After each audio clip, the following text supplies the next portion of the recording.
What's up, everybody? We're back here with Devin the Bear, here to discuss and dissect what was UFC 269.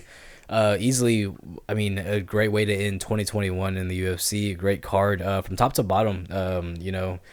I thoroughly enjoyed all this fight. Me and Zach watched every single fight on this card, and we loved all of them. I mean, not the main event so much, but it was still good. We still though. loved it. Yeah. It just didn't go the way we wanted.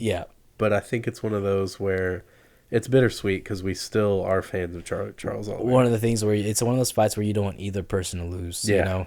Yeah. So get things started. We had a catchweight with Jillian Robertson defeating Priscilla Casuara by submission. Casuara, fuck that lady. Sorry, I had to be honest about that. You're all right. She couldn't make weight, and then I'll let you go with where you're going with it. So she missed weight, obviously. So that's why it was a catchweight. Could make 125 pounds and be professional. And then we have Jillian Robertson. You know, she's doing a really good job pressuring Casuara. Then she gets her to the ground. Doesn't even get both hooks in. Gets in a rear naked choke. And you see Casuara right in front of the referee's eyes decides to go and put her thumb right into Jillian Robertson's eye. Not just once, but twice. And it was in there, man. It was a deep dig. She was really going for that eyeball. And eventually it looked like she went out. Then she tapped, and that was Jillian Robertson getting the win. And with this, though, my opinion, I think they should cut Casuara after that. Yes, I think they should find her and then cut her. Because she really reaches back and takes her thumb and tries to dig it into Julian's eye. You see that arm just jam in there, And then when she reaches her hand up a second time, she misses and then repositions and goes right into the eye and tries to jam her thumb in there.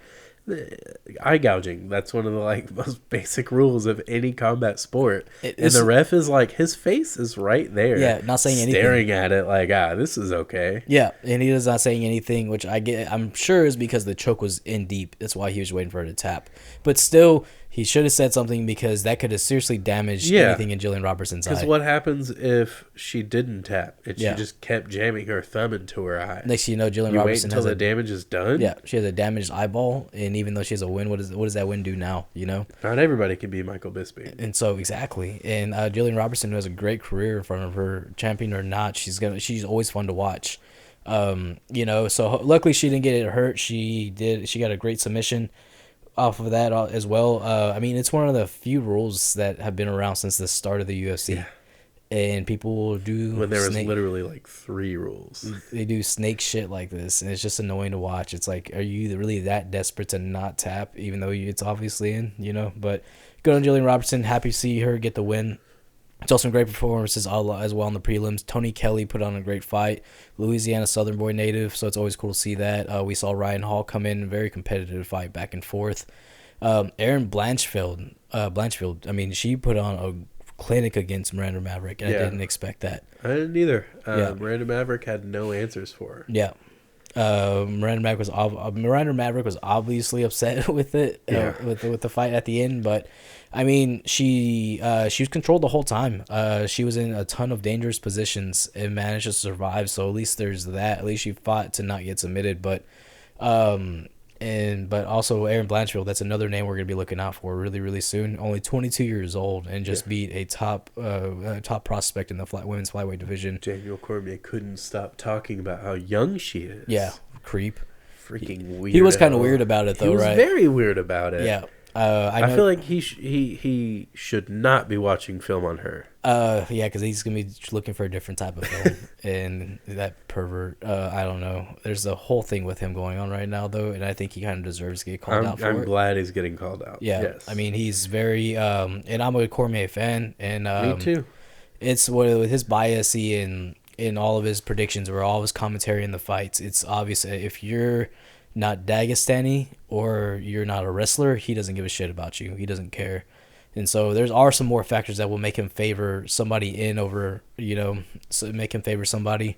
But Dominic Cruz called him out, and rightfully so. I think Daniel Cormier, understandably, he does confront these guys. These are all former fighters or current fighters.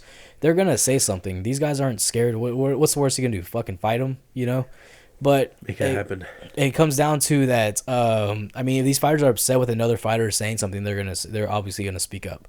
So, good on Dominic Cruz. He's kind of, probably shouldn't have said it in the media. probably could have said it to him in person. Well, he has apparently several times. Oh, really? Yeah, that's what he kept talking about in the little interview he had with Daniel Cormier. Yeah. DC versus DC, as I like to call it.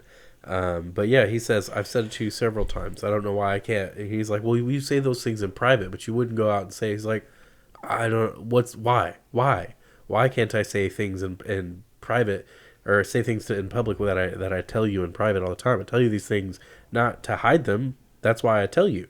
It's because everyone needs to know. He says, what did he say? Something is love.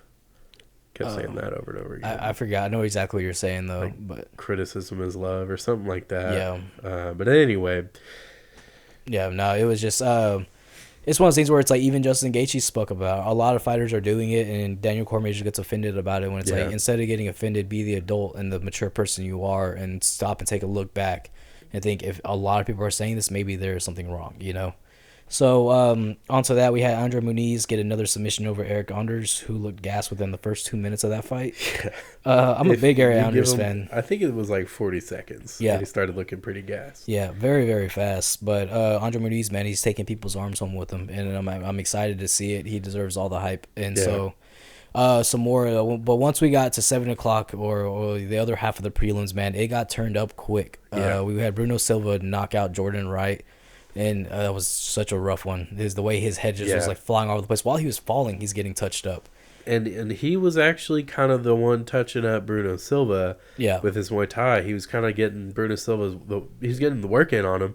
And Bruno Silva just started popping him once they separated. Yeah, and Jordan Wright made a mistake and didn't keep his guard up while separating. And that led to him getting dropped. And he did a little bit of a chicken dance. And it was just a good fight, though. Good on Bruno Silva. But probably my favorite knockout of the night was when Tai Tuivasa knocked out Augusto Sakai. Did he knock him out? He knocked him out. He killed him. Yeah, something like that. I think he caught a body for sure. Yeah. Yeah. He's throwing up the South Wales sign and everything, that was a Western South Wales sign, showing his lip tattoo. I'm like, he's in a gang 100%. He's affiliated. But man, it was a kind of a slow start at first, but you could tell that Augusto Sakai wanted nothing to do with the power. And he wasn't really doing anything to make Tuivasa respect him as well, though. And I think that's the issue too, is because Tuivasa will bite down the mouthpiece and throw down with anybody, you know. And we've seen it. He did it with even Junior Dos Santos when Junior Dos Santos is coming back. But Tai Tuivasa has very crisp kickboxing, even though he is a brawler at the same time. He did train at AKA for a while. That's also why DC is very highly touted, or highly respected whenever he talks about Tai Tuivasa. But the second round came in, Tuivasa saw left. His coach told him, was like, that left hand's there, just land it. Yeah. He landed it, hurt him, hit him with a right hook, dude. And the way he folded up against the cage, I mean, fuck. Darn near broke his leg. Tore all the ligaments. Yeah. I mean, we won't see Augusto Sakai around for a while. After that one, that was rough, man. And we got to see some good old classics of vintage shoeies going on too. Yeah. No hot sauce this time. Courtesy of the Nelk boys tossing the shoe in the seltzer in. And did you hear Tai Tuivasa talk about that? He almost got in a fight with one of the arena officials. He should have. They freaking were shoving him around. And finally, whenever the guy was pouring the beer down, and that last shove when they showed him hard and all that beer fell in into his eyes. He said back there, he looked down and was like, hey, man, people watch me come out here and knock people out and do fucking shoeies. Like, you don't put your hands on me like that. And which I don't know who that official thinks he is to do that with these guys. I get they're probably told, like, hey, don't, get these guys on the ramp so we can keep going. Yeah. But it's a show. These people paid to be here for that exact thing. Yeah. Because when you go to a Tai Tuivasa fight, that's what you look for. And when they start pouring beer, like, that's... what is it at wrestling? It's the foreign object. That's a foreign object. Yeah. Just don't get involved. Let it happen, and then you can push them after. Yeah. I mean, just tell them, hey, we got to go. There's no reason to shove a pro fighter because these guys will fucking fight you. What happens if you ruin his vision and he can't fight anymore? Gets an eye infection. You're that guy. Yeah. Congratulations, you'll never work again with this in that field. It wasn't a UFC official though. No, it's someone with the stadium, the T-Mobile Arena. It was one of their officials. That's what I'm saying. They're not going to work in that field again. And he had plenty of time. Also, the ring was he was out of the ring, and on top of that, I mean, they do 10 minutes of fucking promos anyways. Yeah. Why can't he hang out and have a good time? Especially with this was before Dominic Cruz. So and so that's what I'm saying. There was tons of room for promo right there for him to have fun with the crowd and get them hyped up the Dominic Cruz fight, which was a great fight. Yeah, that one fight of the night. Yep. And it deserved it. Yeah, 100%. We saw Pedro Munoz folded Dominic twice, and I wasn't surprised to see it at all. Pedro Munoz is a great fighter. He's gone against really, really tough guys. You know? What was this? They said that this was the 5th champion he fought? Yeah. Former champion? Let's see. I'm looking at it right now. See, he fought in his past 6 fights. He is, actually 1, 2, 3, 4. Yeah, his past 6 fights, he has fought Dominic Cruz, Jose Aldo, not even 6, sorry, 5. But 5 champions: Frankie Edgar, Aljamain Sterling, and Cody Garbrandt. In his 5 out of 6 last fights, he goes in there and almost knocks out Dominic Cruz. Dominic Cruz very, very composed, and somehow came back from that. But this is what I think Dominic Cruz needed, though. Next thing you know, we see him coming in. He starts going to war with Pedro Munoz. He starts throwing down with him, throwing those really unorthodox, very kind of sloppy haymakers that he's known for, that he makes work to his style. At one point, Pedro Munoz just looked exhausted, and we finally saw the ring rust that Dominic Cruz, even though he says he doesn't believe in it, he has had ring rust. Yes. And now we saw that getting knocked off, and he looks like a brand new machine. I hope so. I'm such a big fan of his. What I want from him is Sean O'Malley. Yeah, it'd be fun. I think it'd be a fun fight, and I think it makes sense because Sean O'Malley doesn't want to fight these huge people. As far as the current rankings, Dominic Cruz isn't that anymore. No. Dominic Cruz needs a big name to get a win under his belt. So I think that would do just that for both guys. Yeah, it gets them what they want. And so on with that, I hope Pedro Munoz comes back and gets a good fight, gets a knockout that he loves to get so much. But Dominic Cruz, though, man, we're seeing almost like a resurgence of what we missed out on. His fights with Henry Cejudo and with Cody Garbrandt just kind of shows like that's kind of where we saw the decline of him. In his fight with Casey Kinney, it was a really slow fight. It was very slow paced. He didn't really do much, but Casey Kinney takes 2 to tango.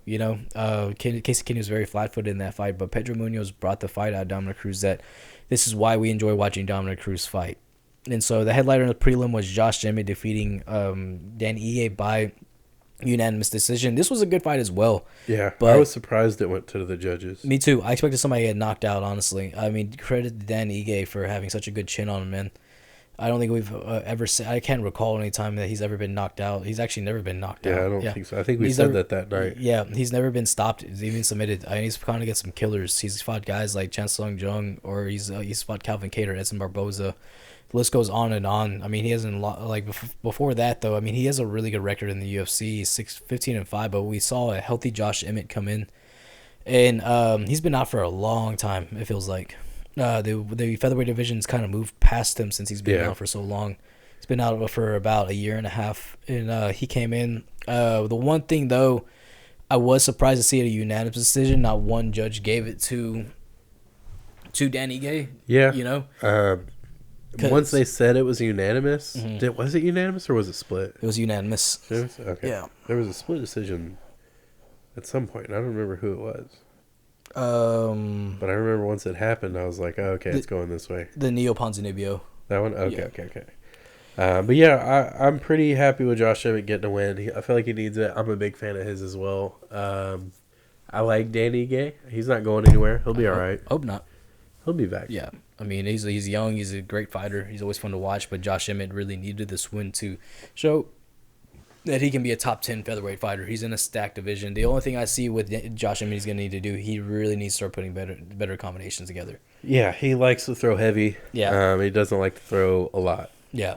He throws a lot, but he doesn't like to put together a combination. Yeah. I mean, we've seen that, though, that he has great cardio. From the start of the first to the end of the third, he's throwing with the same exact amount of power. Bombs. And so it's just one of those things where, I mean, if he was to really start to work on his boxing, which I know he has great boxing, but if he was to really technically break down combinations and practice those, I mean, he could just pitter-patter a little bit, throw a bomb, He's kind of I think a style that if he was a boxer that would be perfect for him would be the peekaboo style, like a Mike Tyson style, because of how short and stocky and powerful he is. And so hopefully we'll see both of them back pretty soon. And we see Danny Ige in the win column of his next fight. So for the main card, started off with a great performance by Sean O'Malley defeating Julian Paiva by TKO. This one was kind of a not. I wouldn't. It was very evenly matched when they were first kind of going back and forth. Yeah, you know, Paiva was sitting in front of him taking those shots, and yeah. then he starts moving his head, and I was like, "Oh, okay." Yeah. But then he starts getting rocked. Yeah, he was touching him up pretty good, landing leg kicks, and Sean O'Malley was not liking those leg kicks. He does surprisingly, like, since the Cheeto Vera fight, he doesn't really check leg kicks, and I would expect him to work on that with, especially with Tim Welch. Tim Welch has a great mind when it comes to MMA. He's done it as well, but I mean, you know, you can't knock that. When it comes to Tim Welch and Sean O'Malley, they work together so well. You know, they're too busy being weed heads. Yeah, little potheads smoking the devil's lettuce. But this right here, though, showed that Sean O'Malley is ready for these big guys, and he's always been ready for these big guys. Yeah. It's just the UFC has protected him so much. Like Dana White even says, "Oh, why am I going to throw Sean O'Malley into the Shark Tank whenever I could throw a guy like Hamza Chimaev into the Shark Tank?" But being on the biggest stage of them all when it comes to global what's the MMA, difference? That's what I would want to know. Is what's the difference? Yeah. You know, being on the big stages, we all want to see this dude fight a top 10 guy, and we've shown what he can do against a guy who's in the top 15.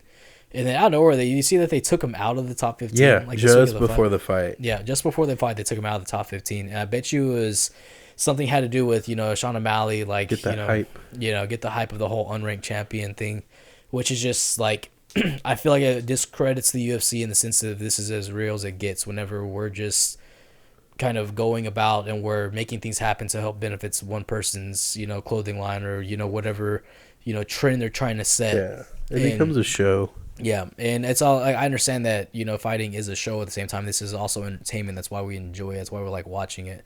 But we have to keep some type of legitimacy with what we like as well, you know.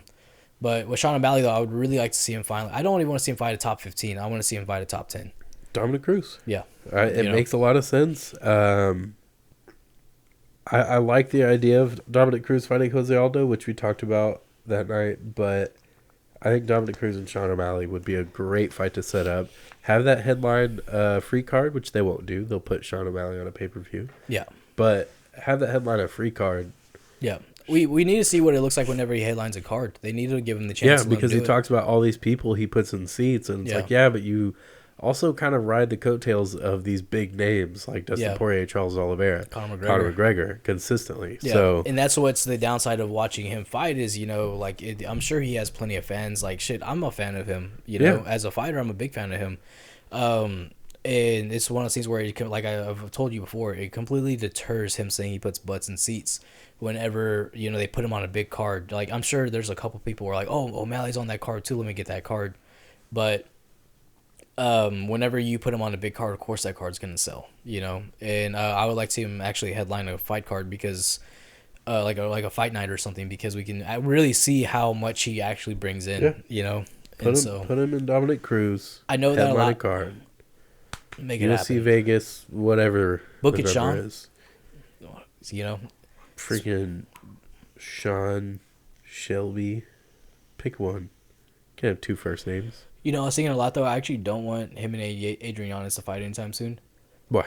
Because I would like to see Adrian both build of them, himself up. Both of them get into the top 10 to make that fight happen. That'd be cool. Just to where it's like, okay, now like these guys have definitely established themselves as a top 10 fighter or even top 15. Plus, you give them time to build that rivalry. Yeah, build the rivalry, build the rep of each other. So if they lose, whoever loses, still keeps the hype of who they are, you know. And watching that fight, though, man, I mean, it's especially watching Sean O'Malley last night. I kind of realized though that I thought Adrian would steamroll him for a while, and watching that fight, it's like, man, I think this is gonna be a tough fight for both these guys. Yeah, early in that fight, it's Sean O'Malley controlling. Yeah. I don't know that he finishes Adrian. I don't think he does. If he wins that fight, it's by decision, I think. Yeah. But Adrian wins that fight by knockout in the late second or third round. Yeah. That's what I think. Yeah. Because I don't think Sean's going to be able to keep up with Adrian Yanez the whole fight. Yeah. He won't keep up with him. Adrian's really good at reading his opponents as well, and but Sean is very unorthodox at the same time. But I guarantee you that Adrian has a much better gas tank than Sean O'Malley. He's better gas tank, better fundamentals. Yeah. And kind of just a better, I know it's a weird one to say, but like a better sense of gravity. Sean O'Malley's very all over the place, and that's one of the reasons those leg kicks were working so well. Yeah, is because he's getting thrown off balance every time he would land with one because the way he has his footing half the time. And I think if Adrian Yanez can start implementing low kicks into his game, I don't see Sean O'Malley beating Adrian Yanez. Yeah, I agree. And so on to that, we saw Kai France get the knockout. This is so far, I would say, the knockout and also the highlight of his career for right now. Yeah. Walks out there and fights Cody Garbrandt, former champion, who's been 1-5 in his last 6. You know, he walks out there and Cody Garbrandt said some things. Talked about how these flyweight guys won't be able to handle my power. I'm a lot bigger than them.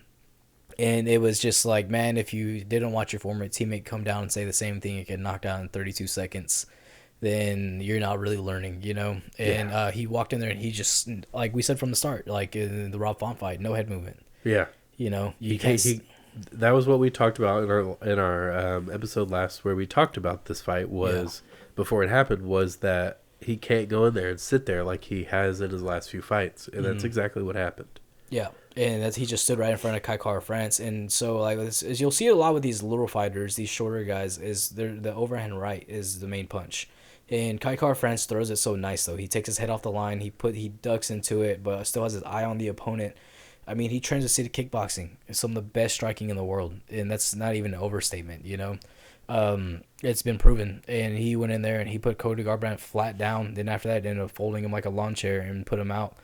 Now we have Kai France, who's riding the hype of that big knockout. His nickname is Lights Out for a minute, and we see him doing that, but there's also the thing of, you know, he's calling for a title shot now, which I don't think is necessarily a bad thing. He's calling for a title shot now.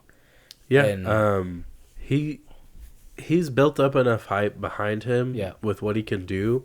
I do feel like, not necessarily that it's a little early for him to get a title shot, but I think the flyweight division has some sorting out to do with the title picture right now. Yeah. So I don't think he's going to get it. Yeah, no, there's a lot going on. It's kind of the flyweight division. The top 5 is kind of smushed up right now. There's a lot of guys we don't know who's doing what. Matt Schnell and Alex Perez was supposed to be on this card, but they got rebooked. Matt Schnell, I actually meant to send that to you. His little thing that he had. A doctor came in and checked his pulse right after cutting weight and making weight, and was like, "Your heart rate's too high. I'm calling off the fight." Oh. Right after making weight. Like just finished cutting weight and everything. Drained. And that's what he was like. If he came back in 10 minutes, he would know that I was totally fine. He was like, they've already checked my vitals. I'm okay. He was like, I was working out. I was cutting weight. Like, my heart rate's going to be up. And really sucks to see it. I was looking forward to have all these Louisiana guys on the card, man. But hopefully we'll see Matt Schnell back soon, and we don't have some idiots in there telling these guys how to do their job. You know? I mean, I understand these are medical professionals, but... idiots though, but to have no sense of like, is this normal? You know, well, let's do this. Let's go ahead and check you in 10 minutes and see how things are looking. Well, what if even for a heart rate that was from someone being active and drained, what if even for that it was abnormally high? Yeah. So that's the case. That could be the case too, you know. Probably shouldn't bash the doctor, but fuck that. I was looking forward to that fight.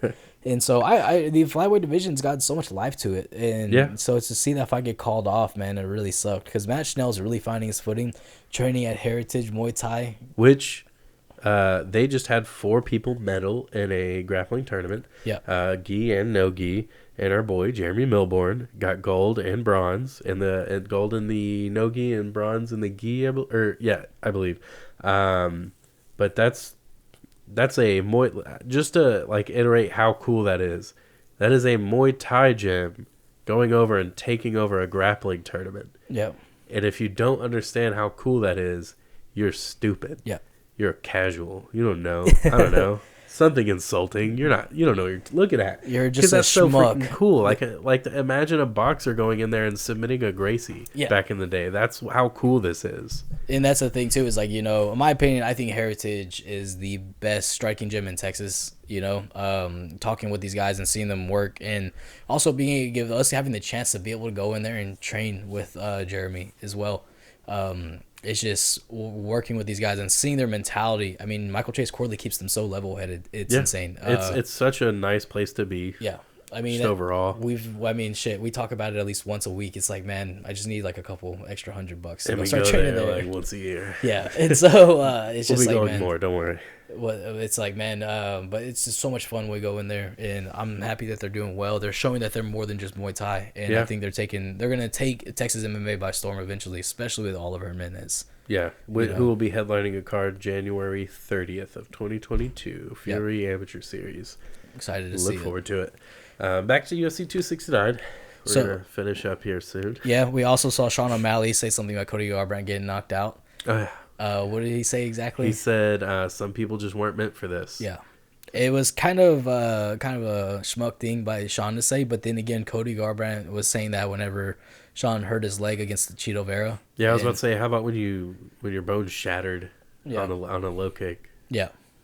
You know, some people just weren't meant for this. Yeah. I mean, it's one of those things where it's with all the shit that Cody Garbrandt was talking, it's like you got to be careful what you say, man. Because you're on the decline of your career, and you're calling out a guy who's white hot right now.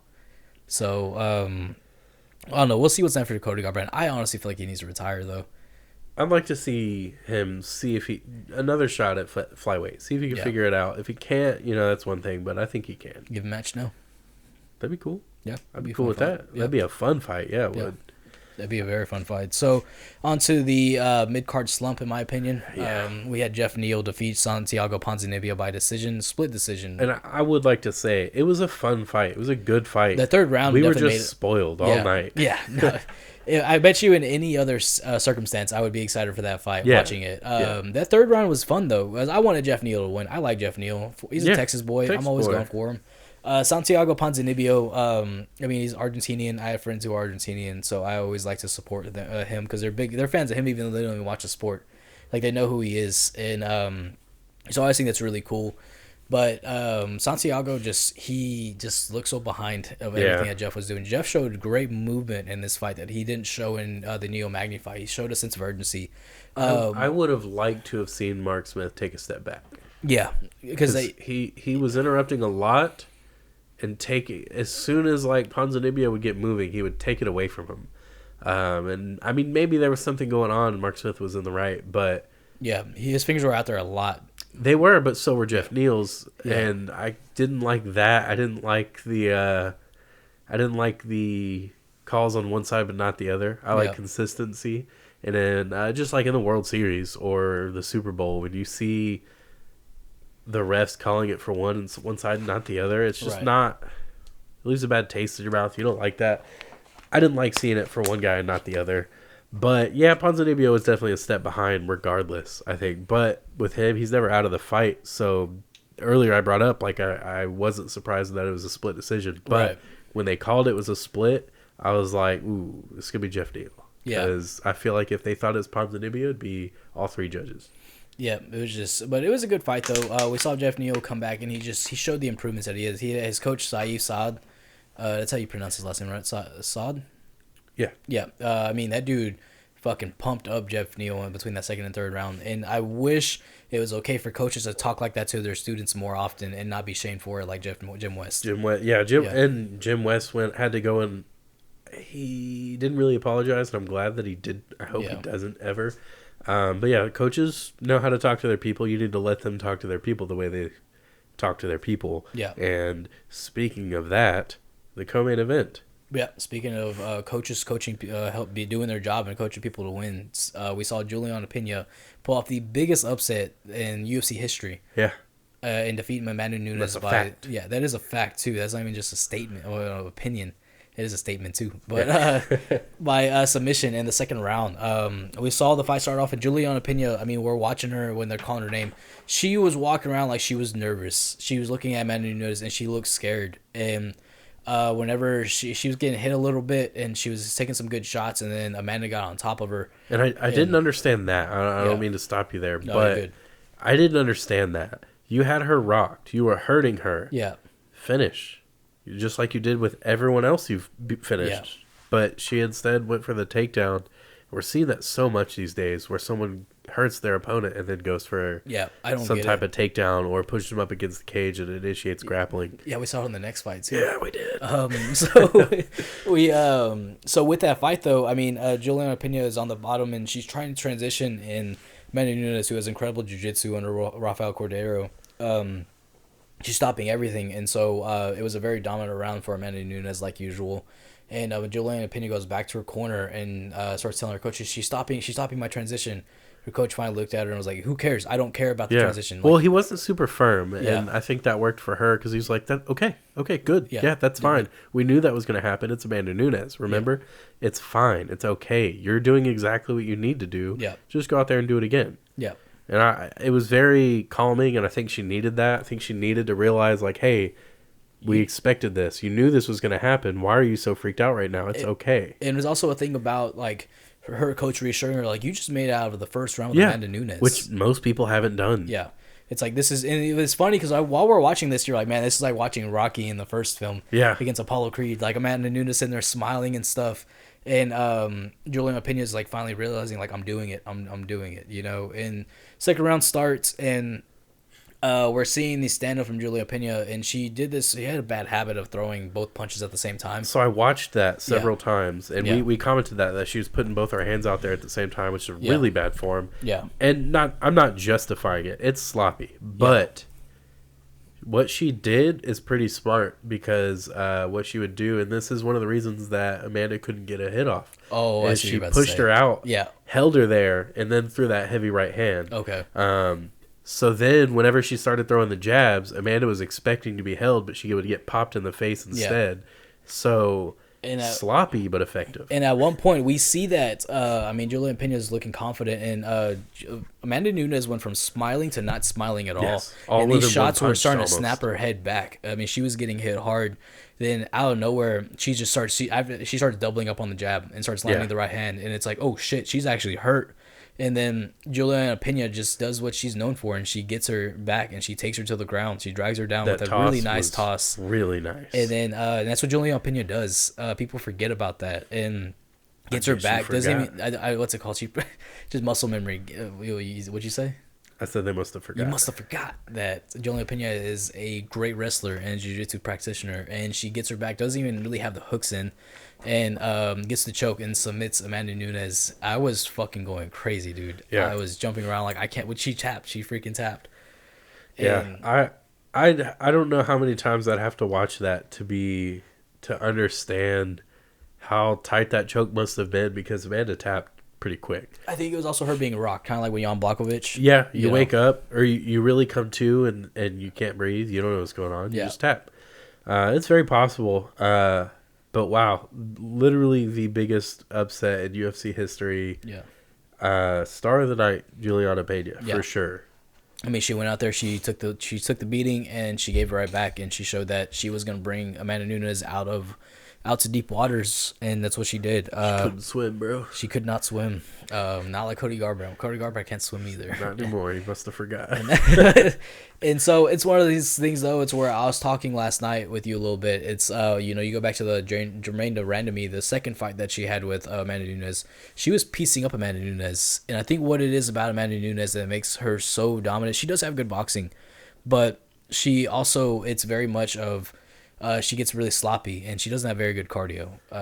She just hits people hard. She hits she relies very heavily on that power. Rafael Cordero, and this is a quote, as he said it himself, is she hits like a man, and people can't handle that. I'm sure I couldn't handle that if she hit me.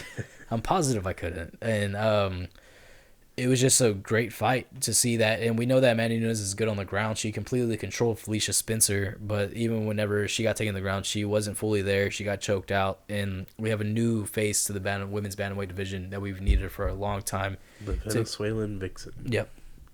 Also, she should look into a new nickname. Yes. 100%. And so with that, though, we saw the biggest upset, now on to a bittersweet main event. We saw Charles Oliveira defeat Dustin Poirier by a standing rear naked choke. Which is his signature. He won his second UFC fight like that, and then several more. Yeah. That's just what he does. But in that first round, Dustin Poirier came out and was popping him in the face, and I think realized pretty quickly, hey, I can hit this guy. Yeah.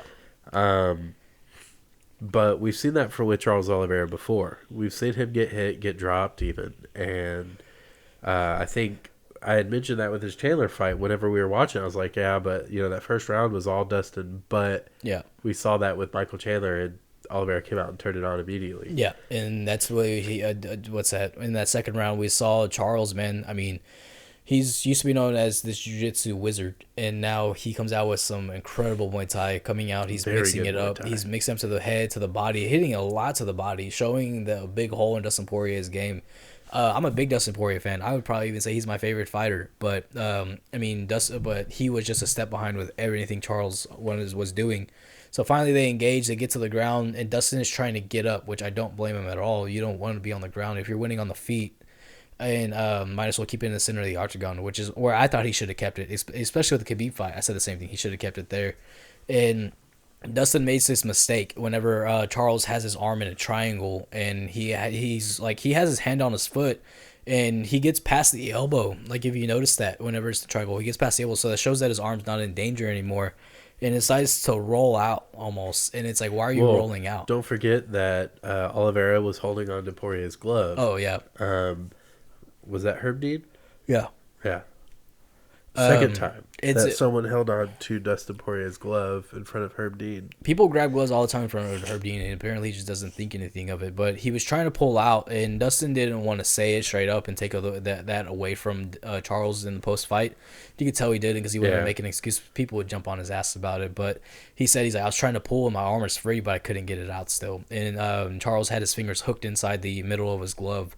And I don't know why he decided. Even still, I don't know why he decided to roll. Yeah, your legs are always going to be stronger than arms. Yeah, just walk away. Dude. Yeah. That's all you had to do is walk away, make him stand back up, and start piecing him up again. Because Charles, even though he was showing his grit and his toughness and his durability, he was only going to take so much of that. And eventually he does that roll. Charles gets on top, and there's a long stalemate, the whole round of spin, and Dustin Poirier's full guard. And Charles doesn't, he gets space to throw some elbows here and there, but then he has his fingers in Dustin's eyes. He's doing all types of stuff, and Herb Dean's not saying anything about that. And then eventually they stand up, they go back to the third round, and they go back to the corners, come out for the third round. And I don't know what happened with Dustin Poirier between the second and third round, or even the first round. He just stood there. Yeah. And eventually he lets Charles Oliveira just get his back and put in a rear naked choke. He did let. I do think that's the correct word, but I don't want to take anything away from Oliveira. No. It's so easy for him to do that because of how good he is at it. And that's what I'm saying, is there is no defense. It definitely looks like Poirier let him. Yeah. Which, like you're about to say, Poirier needs to work on his defense. Yeah. And he's needed to work on his defense for a very long time. Whenever he lost to Michael Johnson, his striking defense is pretty bad, or was pretty bad. Yeah. It's not as bad now, but we've seen it with Khabib. Yeah. We've seen it even with Conor. Conor went for a guillotine on him. Yeah. He could have had it maybe, but and that's the thing too. Though, is like we saw Charles. You don't want a guy like you don't just sit there and not try to fight a guy like Charles Oliveira, who's trying to get your back and get his hooks in, because Charles had no struggle at all getting those hooks in. No. But usually, Charles usually doesn't have to struggle to get some hooks in. That dude is so long and lanky, and he's super strong. Considering he's built like a stick, but he's solid as fuck. He hits hard as well. He is right now like the ideal champion, which you would want to have. Great striking, great durability, amazing teeth, pearly whites, man. They make me jealous. I need to reach out to his people and figure out how to. Bad eyes though. What's that? Terrible eyesight. Well, we have that in common. How does he win how does he do so well? Yeah. With such poor eyesight. He has thick glasses. Imagine him with LASIK. Yeah, dude, he probably. Imagine if he does get LASIK and he just starts running through everybody. And he's like, whoa, guys, you see how skinny I am? I could bulk up. You see this? I could go up to like 205 and then just starts running that weight class. But again, another great performance by Charles Oliveira, showing why he is the champion in the lightweight division. And I don't see anybody beating him until he has to fight Islam Makhachev or Beneil Dariush. I think there's a lot of interesting matchups that can be made. I think with him, it's hard because like anybody poses a threat to him because he does get hit. Mm-hmm. But we've seen him take those hits and survive and then win. And so do you think if he defends that title, like 3 more times, breaks the record, and he becomes lightweight GOAT? See, I think it's hard because I don't think he defends it that many times. No. Not that I think he retires as champ. Yeah. But I don't. He's been doing this for freaking ever. Yeah. He's 32 and he's finally a champ. I think he does defend it a couple times, but I don't think he breaks the record. I think he gets money and is like, all right, deuces. I'm happy. Do what you gotta do, man. But I think he can definitely become the lightweight GOAT if he trains hard enough for it and keeps up the will that he's had in these fights.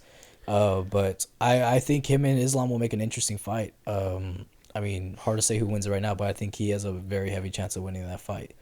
So we don't know what's next for Dustin Poirier. What's he gonna do? Is he gonna call it a career? Is he gonna come back and fight? Because more than likely, and this is probably too early to say it, but I don't think he fights for the belt again though, for the rest of his career. He'd have to borderline reinvent himself. Yeah. But yeah, let us know your thoughts on what UFC 269 was. It's a pretty sick card, I think. That brings us to the next and final card of 2021 from the UFC. Yep, and this is definitely a great card. Lots of good names to definitely look out for. We have Justin Tafa making his return. I actually watched him. I forgot his last fight, but he threw down in his last fight. Fought another Samoan guy. Always a fun fight with him. We have Gerald Meerschaert on the preliminary card as well, fighting Dustin Stoltzfus. And so, who are you looking out for? Cub Swanson and Darren Elkins, I think, is fight of the night. Yeah. Then you have Ricky Simone fighting. That's always going to be good. Stephen Thompson and Bilal Muhammad. That's a big fight for the welterweight division. And then at heavyweight, the main event, you have Chris Daukaus taking on Derek Lewis. Yeah. Oh, also, before that, we have Mateus Gamrot. Matouche or whatever. Yeah, taking on Carlos Diego Ferreira.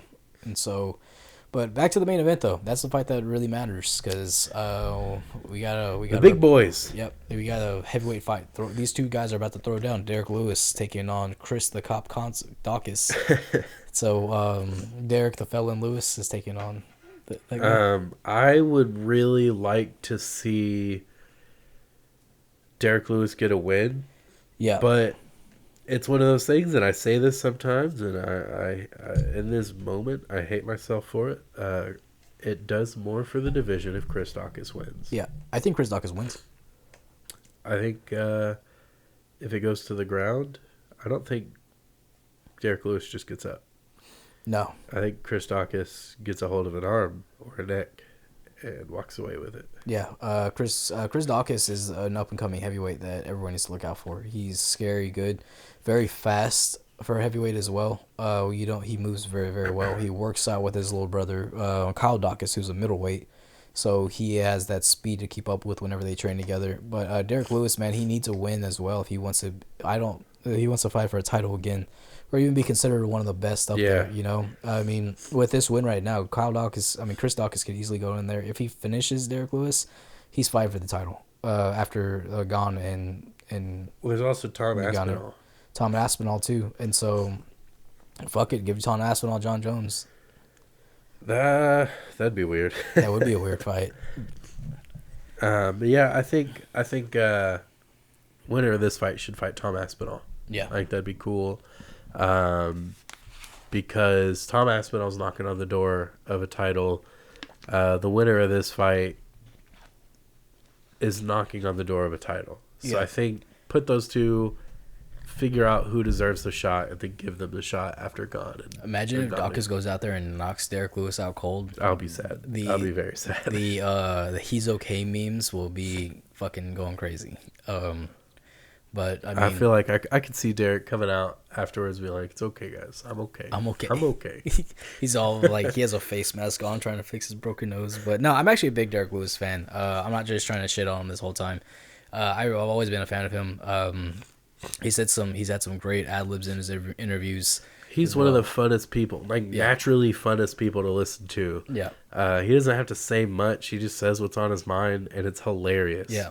People love it. People eat it up. He's one of the most quotable people, and even his fights are kind of like that too. He just sits there and does what comes to him, and it works. That freaking switch kick he did, the jumping switch kick on Cyril Gane, that was great. Imagine if we would have knocked him out with that. The one thing I'm tired of hearing about Derek Lewis, though, is not from him, but from people. My balls was hot. My balls was hot. You know how many great fucking one-liners he has, and that's the one we always hear? I feel like this one's underrated. I'm going to go in there and fold him like a French fry. Yeah. When he's talking about a French fighter. Yeah. I think that's funny. Or when he's talking about he completely decapitates Travis Brown, then looks in the crowd and says, "Where's Ronda Rousey's fine ass at?" Who was his girlfriend at the time. Yeah. Now they're married with child. Yeah. And Derek Lewis is still looking for her. Yeah. Yeah. So definitely let us know your thoughts and predictions on that fight card. We would really like to discuss them with you. Reach out on Instagram, comment on YouTube. Tons of different ways to get in touch with us. Make sure to like, comment, and subscribe. Yeah, we would seriously appreciate it. Yeah, we like interaction. Please do it.